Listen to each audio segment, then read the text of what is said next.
A slow and steady approach by the Fed sends the market to new highs. In today's cover story, female entrepreneurs taking steps to level the playing field. Plus, our sponsors getting ready to run from the NFL. And a signal from retailers, Santa has bounced back from the recession. First Business starts now. You're watching First Business. Financial news, analysis, and today's investment ideas. Good morning, I'm Angela Miles. It's Thursday, September 18th. In today's First Look, the Dow reaches a record. Investors pushed up the blue chips to an all-time high yesterday as Fed Chair Janet Yellen confirmed interest rates won't rise anytime soon. As for the rest of the market, the Nasdaq rallied 9 points, the S&P 3. Gold collapsed $13 and oil turned down by 71 cents. Excitement is in the air on trading floors as a highly anticipated Alibaba IPO prices tonight. And a blast from the past comes back. Lincoln Logs, previously manufactured in China, will now mostly be made in Maine. Trader Todd Horwitz of Average Joe Options has our post-Fed reaction. Good morning. Good morning, Angie. What's up? I want to talk about that action post-Fed yesterday. It was all over the map. You know, there's a lot of mixed indicators in the Fed's message. And not only that, but I think that when we see a lower GDP projections and we see that there's still problems with jobs, you know, the Fed is actually, this would be insanity, trying to do the same thing over and over again to get a different result. They have to make a change and they have to do something. And I think even the people that are participating because of the cheap money are now starting to realize that there's some problems that may be developing that maybe the Fed doesn't quite have a great handle on yet. For traders, how will falling gas prices make its way into the economic mix here? We're hitting four-year lows possibly this autumn. Well, it certainly has showed up in the transportation indexes. We see that made another record high. You know, trucking, airlines. I mean, those have been very good plays because of the lower price of oil, and they will continue to be so as long as oil comes down. Obviously, they know what their cost is, so if they can reduce their cost by the cost of fuel, they're going to be in much better shape, and I can look to see that continue. As we're watching these record levels happen in the stock market, your stance has been to sell into rallies. Do you still believe in that? You know, actually, I've become more bearish than I ever have been in my career by watching the most recent action. Now, it doesn't mean I'm going to jump in and sell them today, but there's going to be a point. To me, we are actually really building a big bubble in here, and I do really believe that the Fed does not have an idea of how they're going to exit this strategy, which is what they continue to use. We'll use the levels that we'll see, and we'll make it a decision later. So I did not know it was possible for you to become more bearish, but thanks for being on the show today. Thank you. Paul Eggers is filling in today for Chuck Coppola. Hello, Paul. Good morning, Angie. The Fed is sticking to its stimulus plan. Traders breathed a sigh of relief as Fed Chair Janet Yellen said interest rates will remain near record lows. In her third news conference since becoming the chair of the Federal Reserve, Yellen cited the sluggish labor market as a key factor. There is still too many people who want jobs but cannot find them. Too many who are working part-time but would prefer full-time work, and too many who are not searching for a job but would be if the labor market were stronger. The Fed continues to state that interest rates will begin to rise, quote, a considerable time, end quote, after the Fed ends its bond buying program next month. Fed Chair Janet Yellen chose not to answer a question about Scotland's vote today. Emotions are high as people there vote on whether Scotland should break off its 300-year union with the United Kingdom. Scottish government leaders say an independent Scotland has enough oil wealth to become one of the richest countries. The UK's Prime Minister David Cameron urges a no vote, saying Britain is one of the world's most successful unions socially and politically. The outlook is strong for holiday hiring. Retailers are staffing up for the holiday shopping season in numbers not seen since before the recession. That's according to new data by Challenger Gray and Christmas. Kohl's is hiring 67,000 seasonal employees. FedEx is adding 50,000 jobs, and Target is reportedly keeping its hiring at the same level as last year, around 70,000. The economy continues to improve. It's been a very slow, gradual improvement, but that has certainly happened year after year from 2008. So we've seen a steady growth in the number of announced seasonal hirings for the holiday season. A boost in hiring is good for retail sales overall, as job stability gives consumers the opportunity to spend more. General Motors is hiring a third shift at its plant in Wentzville, Missouri. It's due to strong demand for pickup trucks. The company says it's already received 30,000 orders for the Chevy Colorado, and it hasn't even gone to market yet. 750 people will be added at that factory. Also, Microsoft reportedly will continue today, sending out layoff notices. The tech company said in July it was reducing its ranks by 18,000 workers. Apple employees will be busy stocking shelves. The new iPhone 6 and 6 Plus will go on sale Friday. Tech analysts are out with reviews of the new gadgets, and the comments are largely positive. The reason to get these phones are pretty much for performance, for the payment capability, and for the bigger screens. The last one's probably the most important. Apple users have kind of suffered with small screens for an awfully long while. Apple was really fighting the trend to go to larger screens. Pre-orders are so strong, Apple says demand has exceeded supply. Apple shares traded last at $101. Sony is looking at a loss of $2 billion for the fiscal year. That is almost 5 times greater than a previously forecast. Sony officials say it's happening because the mobile phone business that was once thriving is now struggling at Sony. The Japanese electronics company is switching its strategy to focusing on higher-end phones and cutting the number of phones that are in its mid-range roster. Also in earnings news, General Mills reported a major miss. Sales slid 4% as cereal and other packaged foods decline in popularity. Revenue and profits also fell. General Mills recently made a move to increase its healthy offerings by acquiring Annie's Natural Foods for $820 million. Meantime, home builder stocks got a major lift yesterday on positive earnings news from Lennar. The firm added on 5% after showing off strong results that surprised investors. That report had a domino effect on the sector.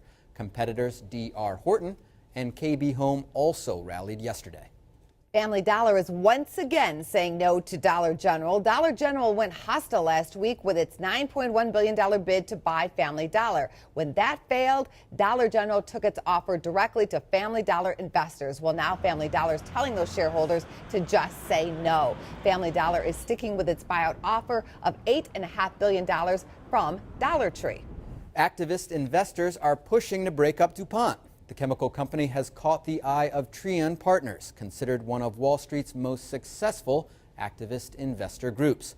Trian tells the Wall Street Journal it has tried for a year to get DuPont to split up its agriculture and nutrition business from its industrial materials unit. DuPont has said it has had constructive dialogue with Trian. The stock jumped 5% yesterday. Well, that's a mighty move by DuPont, but check out the chart for Auxilium Pharma. That stock bounced 44% after confirming an unsolicited buyout bid from Endo International for $28.10 per share. Auxilium has already agreed to merge with Canadian biotech QLT. Those shares fell 13%. Insiders who blow the whistle on Wall Street could be in for bigger rewards. Attorney General Eric Holder wants Congress to remove a $1.6 million cap on whistleblower rewards. The AG says that is not enough money to get Wall Streeters to speak up. The federal government has been criticized for not taking stronger legal action against white-collar crimes. Holder says more criminal charges against executives could come in the next few months. Just as Social Security officials are back to using snail mail to send out benefit information, a new scam is popping up. The Better Business Bureau warns con artists are sending out emails or calling people claiming to be from the Social Security Administration, and they're telling people that new benefits are available by applying online. Basically, we're hearing from consumers all across the country receiving emails purportedly from governmental agencies. The recent one is Social Security Administration. But more recently, we also had some from the IRS as well. Basically, what they're trying to do is steal information from you. Benefit statements from the Social Security office will be arriving this week for many Americans. Congress passed a bill last year requiring the agency to resume mailing statements rather than directing people to its website. The Social Security office was saving an estimated $70 million per year by offering that information online. On the economic calendar for today, it's initial and continuing unemployment claims, housing starts, building permits, Philadelphia Fed numbers, and natural gas inventories. On the earnings calendar, it's Oracle, Red Hat, Rite Aid, and Conagra Foods. Still to come, Hollywood's under-the-radar projects that are already getting Oscar buzz, plus how women are making more aggressive moves to score financing from banks. And after the break, is the NFL in quicksand as scandal engulfs its image? Stay with us.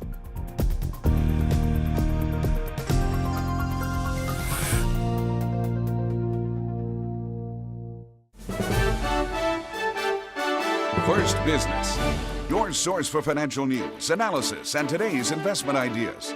Coming to you daily from Chicago, the financial heartland of America, First Business offers a preview of the day's market action, trends in money, and timely consumer news. Don't be left behind. Get your daily dose of the leading financial news stories every morning. It's your money. Watch where it goes. Watch First Business. Messy time for the NFL. Scandal rocking the football league includes allegations of domestic violence and child abuse by players. Anheuser-Busch sent a message. The Budweiser company is increasingly concerned by the recent incidents and not yet satisfied with the league's handling of behaviors. The NFL answered back, "We understand. We are taking action, and there will be much more to come." Well, marketing pro Kevin Adler has this to say about NFL sponsorship. Football fans buy and drink beer. Football fans are continuing to tune in and attend the games, so I think you'll see Anheuser-Busch sticking around for the immediate term. I think it was important for them to come out and publicly distance themselves from the issue and position themselves appropriately, but I don't see sponsors fleeing the NFL in the immediate future. Adding to the NFL's growing list of trouble, Senators Cory Booker and Maria Cantwell reportedly want to pull the NFL's tax-exempt status. It's due to the league's handling of players linked to domestic violence. Statistics show women-owned businesses face big challenges when looking for financing or competing for government contracts. But can quotas make a difference? We take a closer look in today's cover story. Numbers from a U.S. Senate report show that things can be anything but equal for female-owned businesses. They account for only 4% of all small business loans by dollar value, and Uncle Sam has actually never met the stated goal of awarding even 5% of all government contracts to women businesses. Having certain set-asides so that we can increase the percentages a little bit isn't going to hurt anyone. When price and quality is the same, make sure there's representation. Equipment manufacturer John Deere created a supplier diversity program in 1980 to nurture relationships with a range of suppliers. From their perspective, taking a closer look at women-owned businesses has eased regulatory pressures and increased effectiveness. It helps with us having government contracts that we want to show the government that we're bettering the communities that we're doing business in, but it also helps us from a business standpoint because a lot of these diverse suppliers can provide capabilities that some other larger companies may not be able to. Intren operates in the competitive energy industry, where quotas are often in place for big public power projects. Still, while set-asides can help open doors, they don't close business. That is a wonderful advantage. That will get you to the table. That will not keep you there. You have to deliver. Mainly it's about safety, not about gender. Amelia Domenko of the Women's Business Development Center argues that a lack of diversity among decision makers is one of the biggest obstacles women face when chasing financing or contracts. And the makeup of corporate boards underscores her point. Women hold just 20% of board seats among Fortune 500 companies. China is on a buying binge in the U.S. The Chinese are investing heavily in American companies, real estate, and just last week a business to distribute movies and TV shows. According to estimates, the flood of money from China surged from $58 million in 2000 to $14 billion in 2013. Analysts believe the Chinese may be viewing the U.S. as a safe place to stash cash. Coming up, the stock going in one direction that traders can't stop watching, and films from the festival circuit that our critic thinks will be big hits with a Hollywood in crowd. We'll be right back.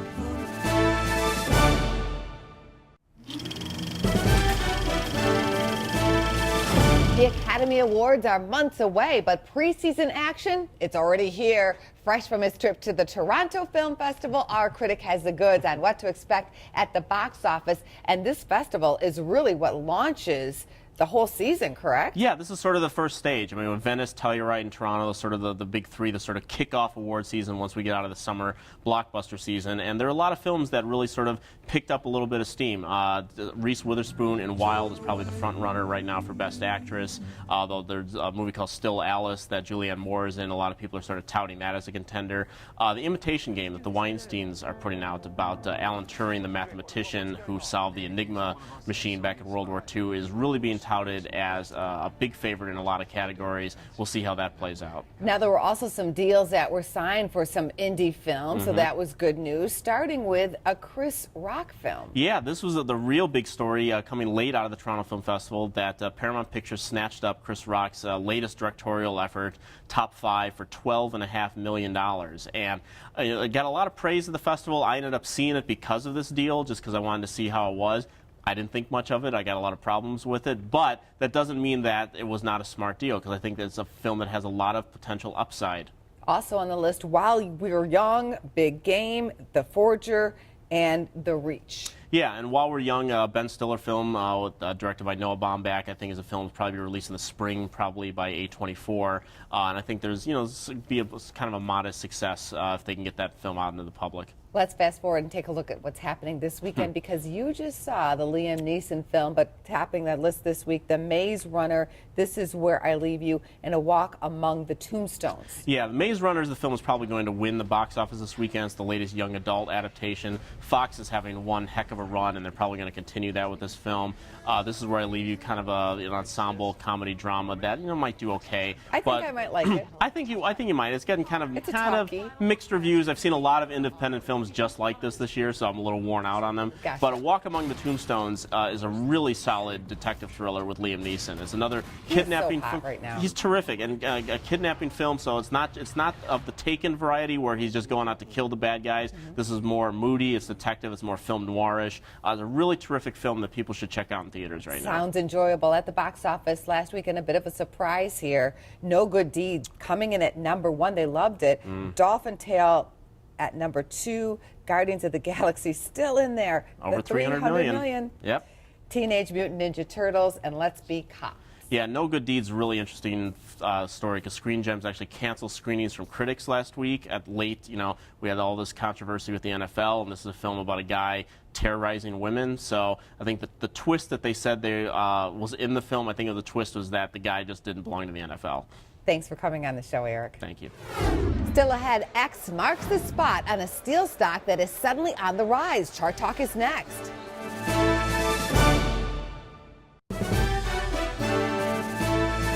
Matt Kavanaugh, CMZ Trading, joins us now for Chart Talk. I'm so glad to have you on the show today, because I want to talk about U.S. Steel. This stock has been on fire. What's going on behind the scenes? Well, you're right. It has been on fire, basically going straight up. But they came out with some news that one of their Canadian subsidiaries is going to go into bankruptcy. So here, the stock rallied another 10% yesterday, and really impressive rally, up almost 100% in the last 52 weeks. Well, where do you think this stock is going? Well, some of the banks have raised their price targets to $55, $58 a share. I personally think that the trade's already done on this one. I think there's too much perfection priced into this. The stock has run too far too fast, and there are some worries. So I'd like to see it actually go back below 40 before I even think about getting in. If it did go back below 40, would that be enough to entice you? Well, it depends what the the macro scene is and what's going on. I think they've got competition from overseas. It's great that they're getting back to basics, but I'd like to really see this company start firing again. Do you think that the stock is moving because of growth in the economy or other issues? I think it's a little bit of growth in the economy, and it's also because of other issues. The fact that they're scaling back some products that the market didn't like so much, the fact that they're trying to get back to basics and really get their company tight. So I think it's a little bit of both, but really, really an impressive run the stock has had. It is, and it's an easy ticker to remember. It's just X. Thank you for helping us out today. Thank you.